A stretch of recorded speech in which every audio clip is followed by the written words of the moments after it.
Oh, hello guys. So nandito tayo sa Saiwan Ho, Exit B. Ayan. So, ito pong video na ito ay para po sa mga foreign domestic helpers na gustong pumunta sa dental clinic na mura. So, mag-o-open po sila ng Tuesday to Sunday. Pero during Tuesday to Saturday, mag-o-open sila ng 9:30 to 12. And then break time. And then 3 to 5 p.m.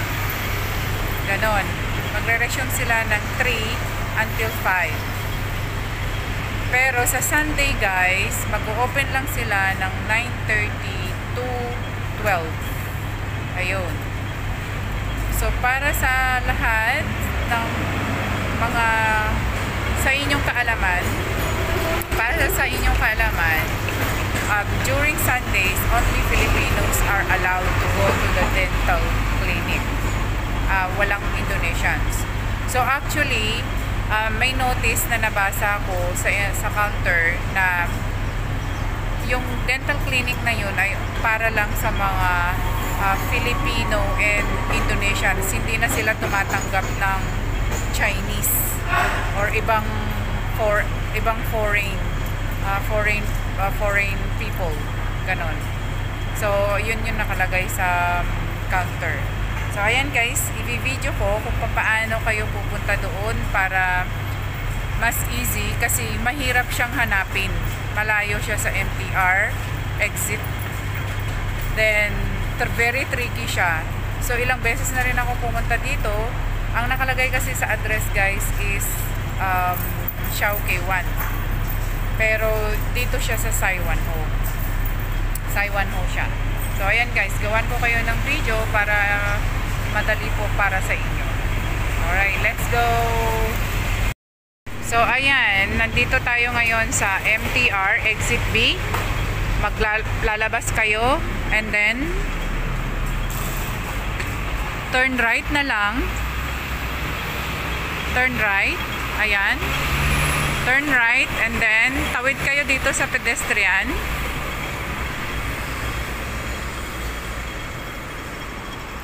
Ayan. Tawid tayo dito sa pedestrian. And then lakad konti. And then tawid ulit tayo dito sa main road. Dito tayo sa main road. Pwede rin doon guys, sa pedestrian na yun, paglabas mo ng MTR. So ito nga, yung gawin ko na lang na video para sa inyo. Ayan, dito tayo sa main road. Pangalawang pedestrian to cross with. And then turn right. Ayan.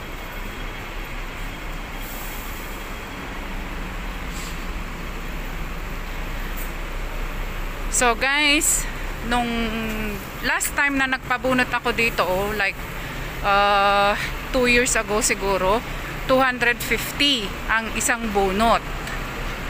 Pero ngayon, naging 280 na siya. 280 na ang isang bunot. So ang ginagawa lang niya ngayon dito sa kanyang clinic is bunot at saka dentures na lang. Wala ding brace, walang cleaning. Yun lang ang gagawin niya.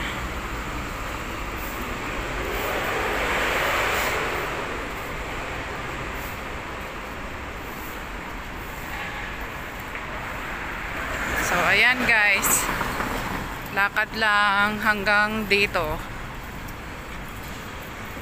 So tawid tayo ng pedestrian. Ayan.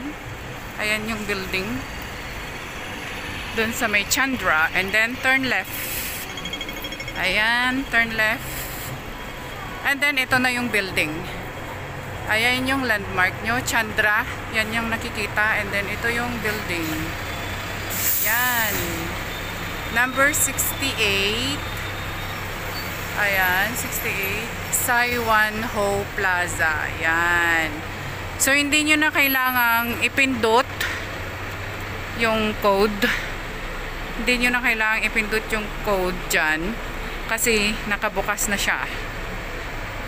Open na siya. So itulak nyo na lang siya. Itulak. Hindi hila. Kasi hinihila namin siya. Yun pala, tulak. O, so yan na guys. So ito yung video para sa mga kapwa kong OFW na naghahanap ng murang bunutan ng ngipin. Ayan. So ito yung surroundings niya. Alright, so I hope nakatulong na itong video para po sa ating lahat.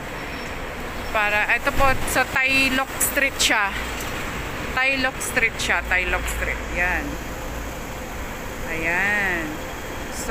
So number 68. Ay, so kaya pala nakakalito yung address. Kaya pala nakakalito guys, kasi yung address is Siao K1. Tingnan nyo guys.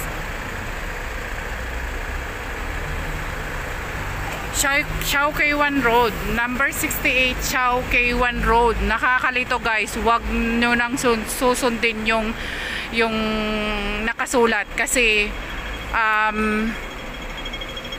mabubwisit lang kayo sa kakahanap. Mawawala talaga kayo. Kasi nawala na ako 2 beses. So ayan na yung susundin nyo, mas madaling hanapin at malapit sa MTR. Okay, so ayan na, yan na po, pabalik na sa MTR. Galing na tayo sa clinic.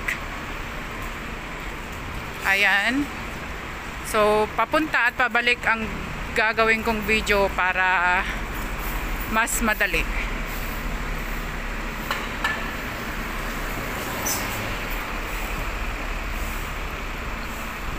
Ayan.